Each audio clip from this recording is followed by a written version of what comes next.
Hello, everyone. Welcome back to the Neighborhood Conversations. It is such a pleasure to be back in your neighborhood, whether if you're driving, you're walking. It's a pleasure to be in your earbuds today. We're so blessed to have an amazing individual who's an entrepreneur, who's an advocate for mental health. What else can I say? My brother, my friend, Junior, man. What's going on? How are you? I'm well. I'm well. Thank you for having me. Now that I say that, I realize every podcast, yes, probably says those words exact same way. But no, seriously, thank you. It was nice, really nice to see you just the other day, and now I'm hopping in. Glad it all worked out kind of this way. Oh man, it's so good to have you here, and I'm so happy that you're doing an amazing organization called Save Me, Save We, and I'm really interested in hearing more about that. But before we go into that, Teamwork Cooperative Mhm. Free, we're an employment center, so we always have the employment question. Tell us a little bit about yourself and one word to describe you. I know that there could be many words, but one word.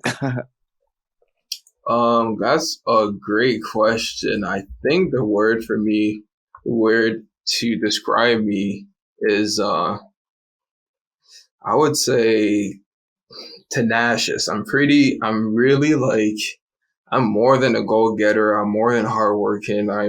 I'm somebody who, if they want something done, they will do it no matter the cost. I've never seen an obstacle.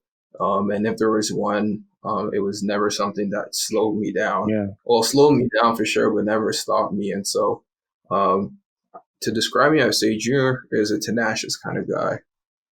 Wow, tenacious is really good. I have never used that word in my vocabulary. So not as much, I would say.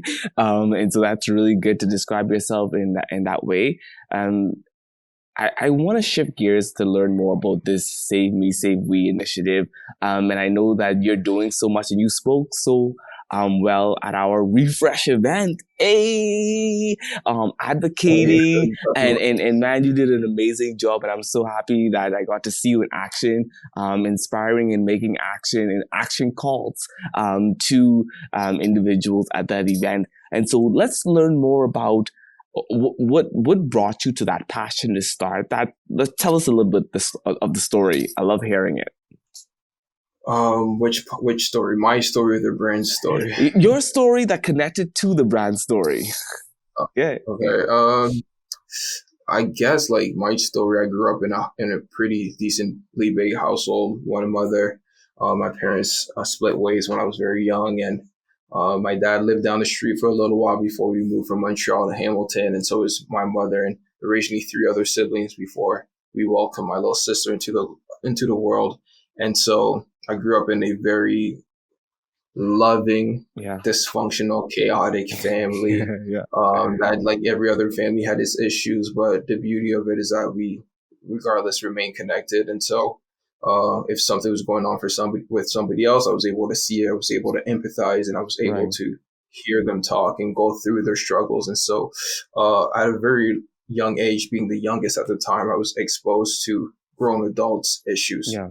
My oldest brother is 5 years older, and my older brother is 5 years older, and then my oldest sister is she's 8 years older than me. And so I was a 10-year-old is seeing 18-year-old problems, right? And a 7-year old is like seeing 14-year-old problems. And so I was very in tune with the world at a young age because I was trying to latch onto all my siblings. And so when it came to being a young adult myself, I was able to recognize those symptoms of uh, mental health, depression, anxiety, suicidal ideation at a very younger Yeah. age because of my experience with my siblings. And so the way the story goes is at 17, I left my house to go to Chicago to play basketball. And I was not the best basketball player, but I was able to really hold my own against guys who've been playing it their whole life. But I was able to control my mental a little better than others. And then I went to school in Iowa Yeah. and then Cape Breton and eventually Acadia. When I came back to Canada, I noticed that the expectations of performance are a lot higher Right. in the Yeah. States, where we're constantly reminded what you're worth or what's your scholarship worth or what will happen to you if you don't perform. or not reminded or shown, like whether it is coaches, students, or like the locals when you lose and stuff, they're on your ass. Yeah. So, but when I came back to Canada, I was seeing the same emotional results where the expectations were a lot lower. So I was like, what the hell is going on here? Yeah. Like over here, it's like you win, you lose, we lose. That's the motto. Like we celebrate the wins or losses kind of thing. And so I was like, so why are people so sad? Right. And it didn't push me to my breaking point until like I was getting some teammates who were really not happy with life, basketball, school. They just felt out of direction. And I was like, man, isn't that the whole point of being in a team first off? And isn't that what we entrust our coaches to do, our leaders? You know what I mean? Isn't that like, I'm tired of seeing people talk about X's and O's and not talking about the heart and the brain. And so it's kind of like, I was like, all right, this is getting out of hand. And now I'm at the hotel rooms in the bus with these guys having conversations, not knowing that like I'm taking mental notes of like, and realizing reading in between the lines of what they're saying. And so one night at the library, I overheard a group of students talk and saying, man, I can't wait to get this exam done so I can get blackout drunk. And that's what pushed me to the edge when I realized that our coping mechanisms as university students were drugs, that our coping mechanisms is alcohol, and that our coping mechanisms will not sustain us as young adults and graduated adults. And so I was like, nah, it's time for me to do something. And so I thought about creating a clothing brand that would have slogans or words on them that would make people say, hey, are you okay? Or what's going on? And then generate a positive conversation off of that. So that's how Save Me Save We started. And the name is, we're products of our environment. Our actions, our words, our thoughts, our behaviors, those impact everybody around us, whether it is directly or indirectly. And so that's the message behind the name. Wow, Junior, man, that is so powerful to hear that you started from, and it's sad to say that you had to experience as a little child and having to grow up in that environment, but you also learned some lessons that took you on to advocate that way, and also knowing the change that you needed to see to come back to Canada after seeing another area of perspective from the US side of it, and then coming here and wanting to see that change. And wow, that's really important to hear your story. And I was really admired to hear your story when it comes down to just taking care of yourself, and also knowing that there's so much ways of taking care of yourself. And you taught me something at Refresh, man, about taking care of yourself, knowing the difference between wellness and self-care. Like that was like really something that I literally did not know. Like I really thought that self-care was actually getting a cup of water or getting something my favorite drink, but that's wellness. That's wellness. So self-care is doing something that's actionable, that you are passionate about, and stuff like that. And that's really admirable that you started this brand, this clothing brand, is swag and all that good stuff that speaks to the awareness of where you want to go in this. And I wanna actually ask you a question. How can employees, because there's so much employees who don't know how to take care of themselves in the workplace. Like, man, let me tell you, like workaholics, I call them workaholics. They want to, I think we're at the level guilty of it for sure. Like we're at the level where we have this, well, because it was an old past trend that you have to work hard in order to get where you want. Now organizations are trying to have that work-life balance and stuff like that. So like, how can employees take care of themselves in the workplace? How would you say that? Yeah. I look forward to my family's security in the future. That's the main goal as a father. The empowerment from changing careers has really just made me want to get out of bed in the morning. I'm looking forward to growing my business. So I want to hire people like I was hired. I want to give guys that chance. Il me fera plaisir de continuer à travailler avec les immigrants francophones en Nouvelle-Écosse. I am looking forward to the financial freedom that I never had before.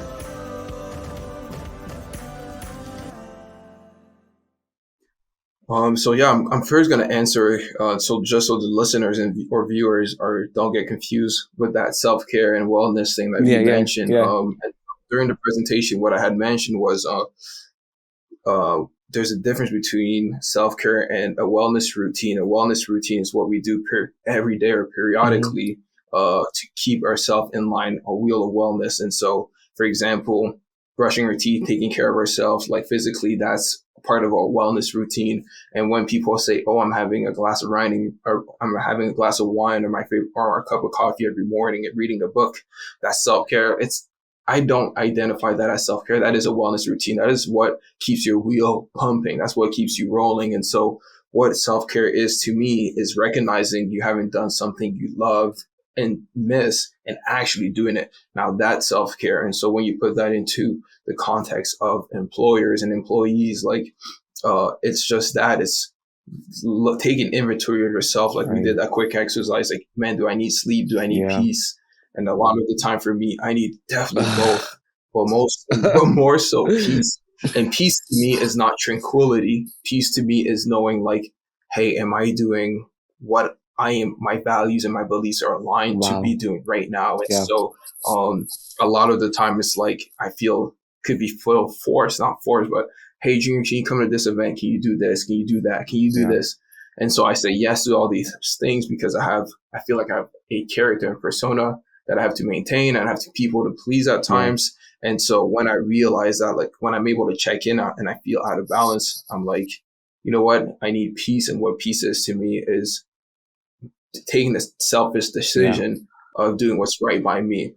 And I'm going to release a video later on today on Instagram today that talks about, like, I say it's a Kanye West thing to say. Say in the video in the middle of the conversation I have with my friend. But self-care and happiness is selfish. Because in order to be happy, you're gonna have to make decisions that are right by you, and it doesn't have to.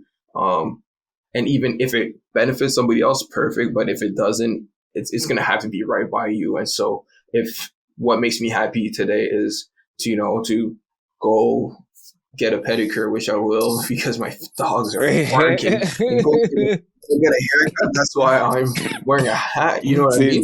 That's self-care to me. And so if somebody was like, hey, I really wanted you to come do that, I'd be like, no, I have to make the selfish decision to do what's right for me in this moment. Yeah, man. I think that's so important to take time. A friend of mine actually shared with me today, like different ways on how to put focus time in, and then do lunch, but stick to the focus time. When you have focus time, it's your focus time. It's for you to actually do what you want to do what you love, and try to put that in. And I'm now going to put that in my new routine and stuff like that. And so, yeah, man. And I totally agree about the rest part. I think we all need rest. And I think for the past 2 days, I spent using my afternoons resting and trying to take my time to rest and all that good stuff. So that's like really good. How do you define balance? I think that balance has a lot to do with work life. And so how do you define balance in all of this? I'm about to hit you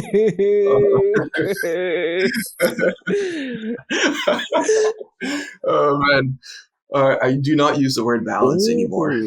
Okay. Yeah, because when you put balance, you're pitting one thing against the other, right? So therefore, I'm creating. If I'm saying I have work and I have my personal life, and I'm trying to find balance, that means I got to put both of those things in opposite spectrums, and then I'm kind of pitting one of them against each other, and I'm resentful for one or the other.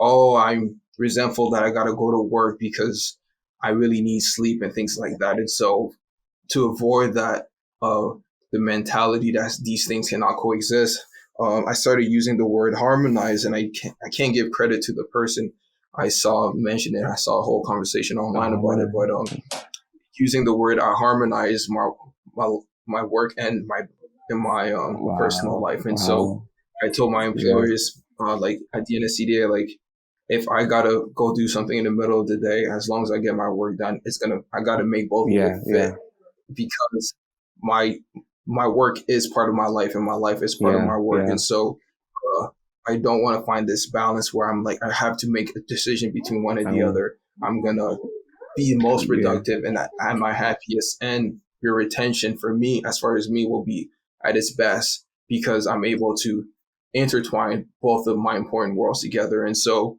it was well received, and that's how I've been going about. I've just been I've been harmonizing all the things, my partner in my life. I'm not choosing one or the other. I'm not finding that balance. How can we have study dates or find work that we can do together? You know what I mean? Well, I'm gonna take that with me, man. I'm taking that with me now and putting it in my wallet of things that I need to do, because harmonizing, especially with your partner, oh man, I don't want to go there, but harmonizing it's a good way of saying it. It connects you with that and all that good stuff. That's so good. Thank you so much for sharing that.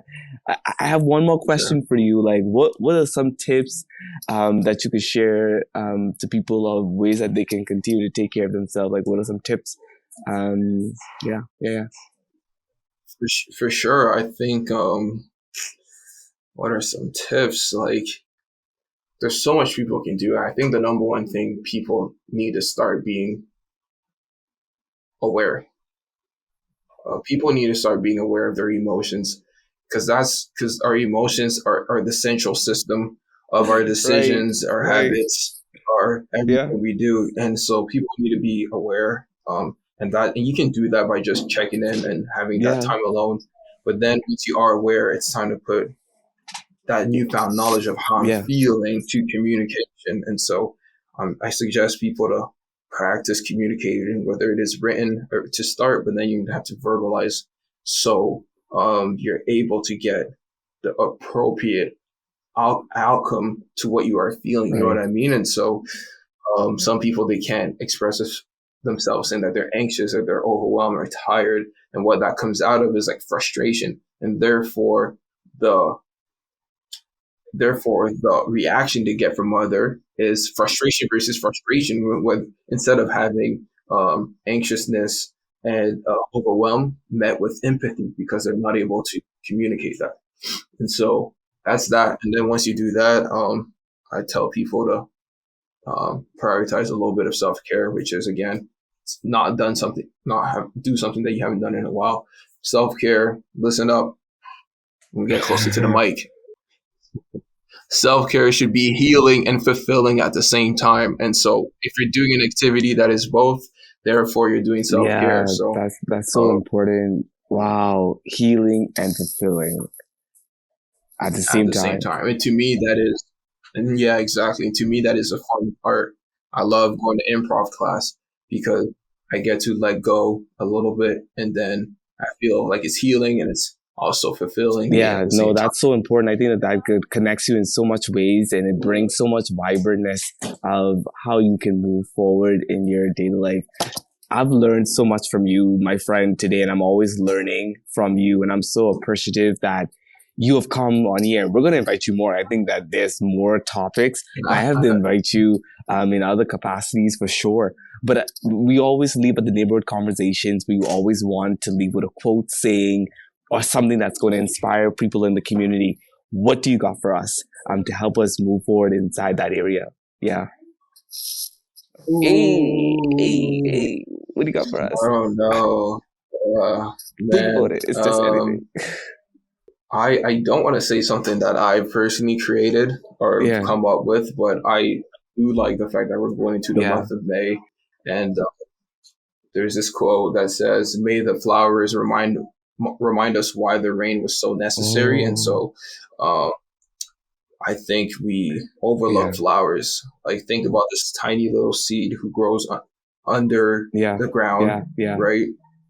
And sprouts through dirt, through the rain, through storm, through animals, through natural disaster, still finds a way to grow. And constantly, the only thing it's doing is looking for food and light, and flowers grow towards the sun, and they're a beautiful thing, and they're definitely overlooked. Their process of growth is overlooked. And so, just like society, all we see is the bouquet. God damn, look at that beautiful bouquet. Look who, but they don't know what that flower went through. And so, I think it's a good reminder for when we do see flowers. Remember that they went through it before they were in your vase, your vase or vase in your wow, that's really good. Thanks, man. I really do appreciate it. And I do love flowers. I love plants. I love growth of seeds moving from one stage to the next. And that's what we're doing. And we want to do when it comes down to taking care of ourselves is one stage to the next. We're growing and taking it easy on ourselves and not trying to overwater. I would say overwater us and overthink ourselves. Man, it's been good having you on to the neighborhood conversations, and I really do appreciate it. And I look forward to having you back on. Listening audience, as we continue to connect, let's continue to take care of ourselves. Let's continue to do what we love, do what we passionately love. Make sure that we're healing and fulfilling each other together as we're enjoying. And so, Junior, until next time, people, everyone, ladies and gentlemen, I'll see you at the next episode.